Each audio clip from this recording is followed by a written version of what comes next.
Carissimi amici, ben ritrovati. Eventi del territorio è quest'oggi al clou della 3 giorni che ha portato alla 87esima adunata sezionale Vittorio Veneto. Siamo qui a Passo San Boldo, siamo con il presidente Franco Introvigne, che è il presidente della sezione Vittorio Veneto ANA. Introvigne, ci racconti un attimino l'emozione di questa 87esima adunata che coincide col centenario della strada di San Boldo.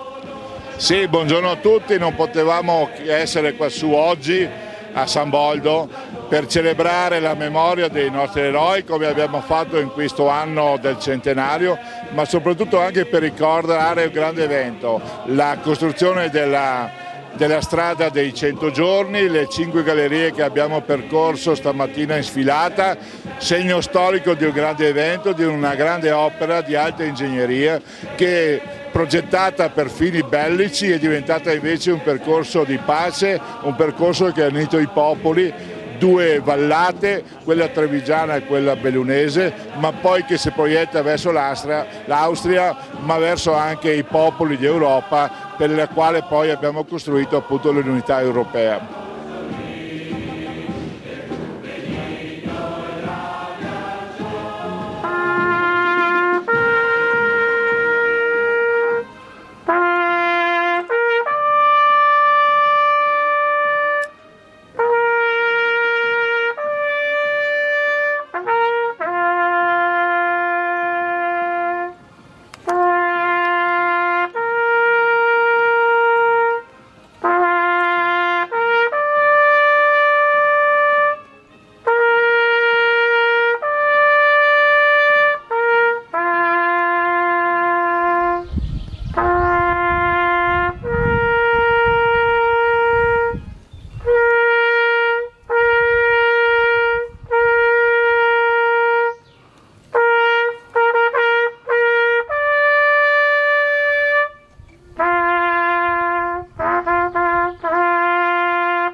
Sulle nude rocce, sui perenni ghiacciai, su ogni balza delle Alpi, ove la provvidenza ci ha posto a baluardo fedele delle nostre contrade, noi, purificati dal dovere pericolosamente compiuto, eleviamo l'animo a te, o Signore, che proteggi le nostre mamme, le nostre spose, i nostri figli e fratelli lontani, e ci aiuti ad essere degni delle glorie dei nostri avi.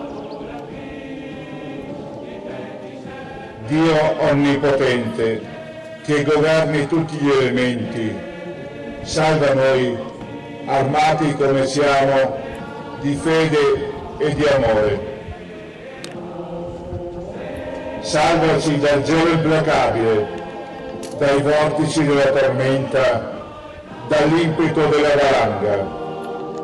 Fa che il nostro piede posi sicuro sulle creste vertiginose, sulle diritte pareti, oltre i crepacci insidiosi.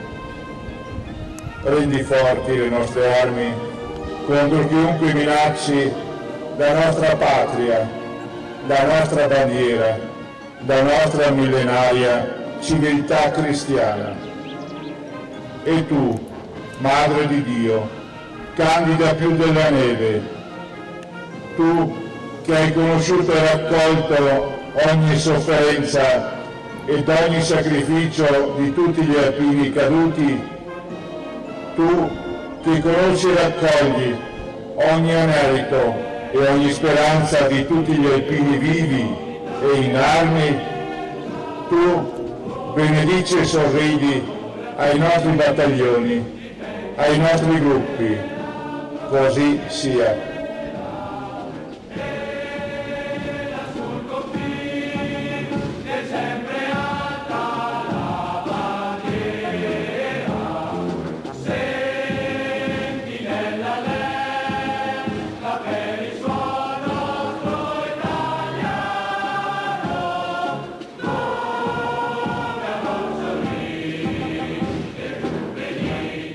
Tu hai proprio sottolineato l'unione dei popoli, erano infatti presenti varie delegazioni. Molte delegazioni, ma già ieri al cimitero austro-ungarico, come oggi qui, in particolare oggi delegazioni dell'Austria e della Cechia.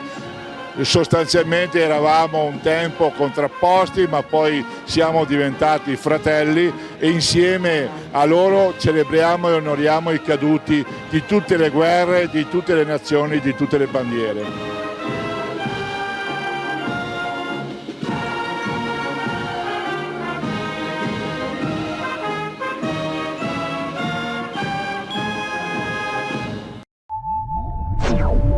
Thank you.